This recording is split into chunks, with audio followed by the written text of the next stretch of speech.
Joining us now on the line is KT McFarland, Fox News national security analyst. Good morning to you, KT. How are you? Great, thank you. I want to start off with what happened during the show yesterday. We got word from Vladimir Putin that he had ordered the troops that were aligned along the border around the Ukraine to go back to their home bases. Now, I must say that in follow-up, the folks at NATO are a bit skeptical because they haven't seen a tremendous amount of movement. But this is the second time we've heard Vladimir Putin say these things. Does that suggest that there is a softening of his position? And does that mean that the United States has had some success in getting the Russians to sort of back down a bit? Not a chance. He's done this once before, right before the elections in eastern Ukraine. What's coming up in 5 days? The elections in the rest of Ukraine. So this, and by the way, each time, he hasn't actually moved the troops. He just said that he was going to move the troops. Well, this is just a PR stunt to hope that he's, in some smaller way, he influences the election, the upcoming election in Ukraine. But look, it's a done deal. He's gotten what he wanted out of Ukraine. He's gotten Crimea, which is where the fleet's based. It's a strategic place for them. It's a historic connection for them. And they've gotten, in effect, control over eastern Ukraine, which is where the oil and natural gas is. It's where all the manufacturing industry is. It's where the military industrial complex of Ukraine is, and which has been the place that a lot of Russian military equipment has come from. And he hasn't had to get stuck with the big debt that they owe and the big problems that Ukraine has. So he's gotten what he wants. On to the next. So the fact of the matter is that the Obama administration has not been able to have any impact on this situation. No, I would say the opposite. They've had negative impact on the situation. So, Katie, and that seems to be your take on this from pretty early on. You gave some advice. No one listened in the White House. So here's my question. Let's imagine we have a new president starting tomorrow, and it's a president of your choosing, somebody that you, KT McFarland, would look to as someone who could actually make a difference over in Ukraine. What would you advise them? Is there anything that a new president could do that could actually shift things away from Putin in Eastern Europe? First of all, I would say you got really lucky in your timing, because America in about 3 or 4 years is poised for an economic revival that is going to make the tech boom and the internet and computers look small by comparison. Why do I say that? Because if we only had a president who would allow us to develop our energy, oil and natural gas, we will be the new Saudi Arabia of the world. We will have the energy everybody wants and needs. It'll be cheap, it'll be abundant, and it'll be secure. That's going to lead to a second round, which is manufacturing will return to the United States because of our cheap energy costs. So all the stuff that went overseas comes back now. And then finally, it's going to happen just as the Middle East becomes unstable, and as the Chinese and the new Indian revival is going to need more and more and more energy. We're the only ones that have it. 5 to 7 years from now, we are going to be just in fabulous shape with the right leadership. All right, I want to talk about what happened yesterday. A grand jury has indicted 5 Chinese military officers. This comes out of the Justice Department for hacking into American companies, trying to get information on things like nuclear plant design, etc. The Chinese have said, hypocrisy. We are always being spied on by the Americans. Would you explain the difference between what it is that we do and what they were doing in this case? Okay, I want to make 2 points on that. One, yeah, we spy on them. We're pretty good at it. But what we don't do is steal from them. And because why? They don't really have a lot we want to steal. They spy on us, but they most importantly steal from us. They steal intellectual property.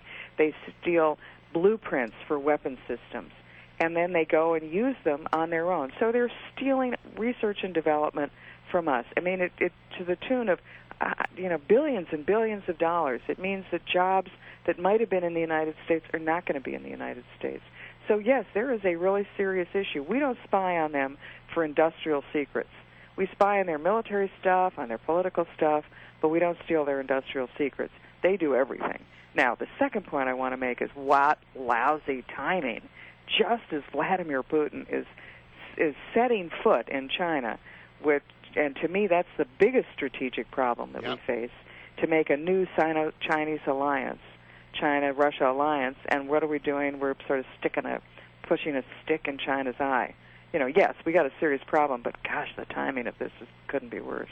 And isn't the difference, though, when you say that we don't spy on their industry, the difference is in China, there's not a whole lot of light, not a whole lot of daylight between their private industry and their military and their government. In fact, in many cases, most of the private industry is actually owned in part by the government and military. Right? Yeah, and the people who are doing the spying on our industry, our defense industry, in fact, work for the Chinese government. Yeah. And so, I mean, to them, they don't see a difference. They don't see a difference, but, you know, what is our response to this? There's nothing that we really want to steal from them. They're not the ones coming up with the new technologies. We just want to keep an eye on I mean, and it is amazing when you look at, like, the new Chinese fighter aircraft. Gee, they look a lot like ours. Yeah, I once did a report for Fox where I looked at what U.S.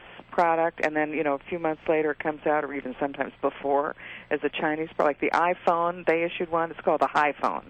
We have the iPad. They have the HiPad. Yeah, exactly.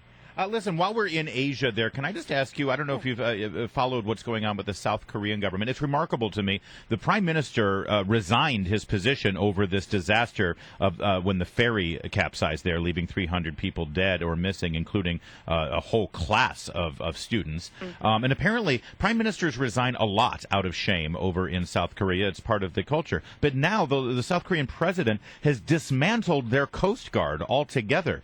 What is that all about? Well, China, I mean, South Korea, Japan, these countries are now, they're in a sort of bigger strategic picture. They're looking around and saying, what's our biggest threat? Well, we thought America was our reliable ally, but we're not going to count on them anymore. We can't really after what's happened. And two, the growing power of China and China's territorial claims in that entire region, what we used to call the Western Pacific, but it's the South and East China Sea. So the South Koreans realize that they're going to have to beef up their defenses, and they're going to have a more powerful coastal defense and navy. The Japanese realize this as well. So this is not the Coast Guard that you want to have defending you if they can't even deal with a ferry accident. Actually, while you're on that subject, if we can just continue, in Vietnam, we have seen some huge protests against China. They used to be very tight allies, as we all unfortunately remember. What's going on there? Well, China is doing in the Pacific the same thing that Russia is doing in Central Europe along its borders. They're both expansionist powers. They're both looking at the situation in the world today, particularly at the weakness they perceive in the United States and the U.S. response to these issues, and they're saying now's our moment. I mean, they also have a lot of other reasons for saying now's our moment, in part because of their own economic successes. The Chinese say, we want to grab whatever we can in the South and East China Seas. Why? Because we know that under the water, deep under the water, there are a lot of resources there. Mm-hmm. So we're going to make territorial claims on pieces of rock, not because we want the rock, but we want to deny the rock to the Chinese, to the Vietnamese, to the South Koreans, to the Japanese, because in the waters around that rock is a lot of resources that China wants. All right. Well, KT, thank you so much for joining us. Always a pleasure.